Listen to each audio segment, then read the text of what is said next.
நம்ம வீட்டு ஸ்பைசியான உருளைக்கிழங்கு குருமா பார்க்கலாங்களா? உங்கள் வீட்லேயும் கமகமான வாசனை வரும் நம்ம சனா ஆயில் கடலெண்ணெயில் செஞ்சா. வாங்க எப்படி செய்யலான்னு பார்க்கலாம். தேவையான பொருள் ஃபஸ்ட்டு ஸ்பைசி பிரியாணி இலை இதெல்லாங்க. கடுகு வேணும்னா போட்டுக்கலாம். இஞ்சியும் பூண்டு தட்டி வச்சுருக்கேன். நமக்கு தாளிக்க வெங்காயம், உருளைக்கிழங்கு கொஞ்சம், அரைச்ச தேங்காய், இவ்வளோதாங்க இதுக்கு செய்கிறதுக்கான பொருள். நெக்ஸ்ட் நம்ம எப்படி செய்கிறதுன்னு பார்க்கலாம். ஒரு கடாயை எடுத்துக்கோங்க. அதில் நமக்கு தேவையான அளவு சனா ஆயில் கடலெண்ணெய் ஊற்றிக்கோங்க. நம்ம ஆயில் சூடானதும் நம்ம கடுகு கொஞ்சம் போட்டுக்கலாம். கடுகு ஃபுல்லாக பொரிஞ்சதுக்கப்புறம் வேணுங்கிற நம்ம ஸ்பைசஸ்லாம் எடுத்து வச்சுருந்தோம் இல்லைங்களா, அதெல்லாம் நம்ம எடுத்து போட்டுக்கலாம்.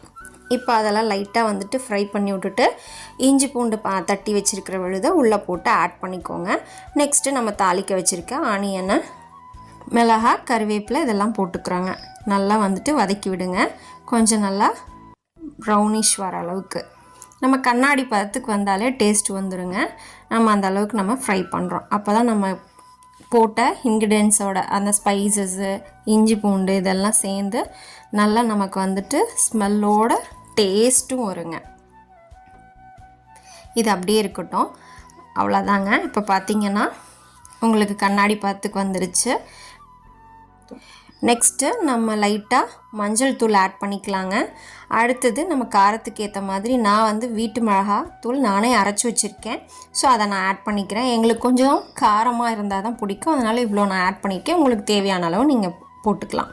பார்த்திங்கன்னா கலர்ஃபுல்லாக இருக்கா? ஸோ இந்த மாதிரி நல்லா நீங்கள் ஃப்ரை பண்ணி விட்டுட்டு நம்ம வந்து கட் பண்ணி வச்சுருக்க உருளைக்கிழங்க ஆட் பண்ணிடலாம்.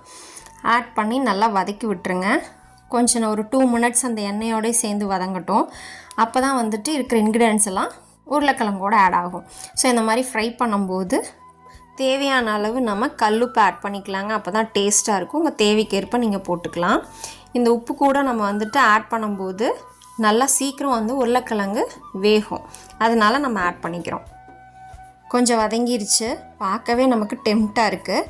ஸோ இதை வந்துட்டு இன்னும் உருளைக்கிழங்கு வேகணும் அப்படின்னா லைட்டாக 1/2 டம்ளர் கட்ட நம்ம தண்ணி ஆட் பண்ணிக்கலாம்.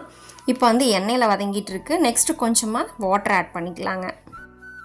இப்போ பாதி வதங்கிருச்சு. அரைச்சி வச்ச விழுதை ஆட் பண்ணிக்கலாம். வெறும் தேங்காய் தாங்க. இப்போ வாட்டர் கொஞ்சம் ஆட் பண்ணிக்கலாம் தேவையான அளவு. ஃபுல்லாக கிளறி விட்டுட்டு கலந்து விட்டுருங்க. ஃபைனல் ஸ்டேஜ் நமக்கு எண்ணெய் பிரிஞ்சு வந்ததும் மல்லித்தலை போட்டு இறக்கி வச்சிடலாம். அவ்வளோதாங்க, நமக்கு சுவையான ஸ்பைசி உருளைக்கிழங்கு குருமா ரெடி.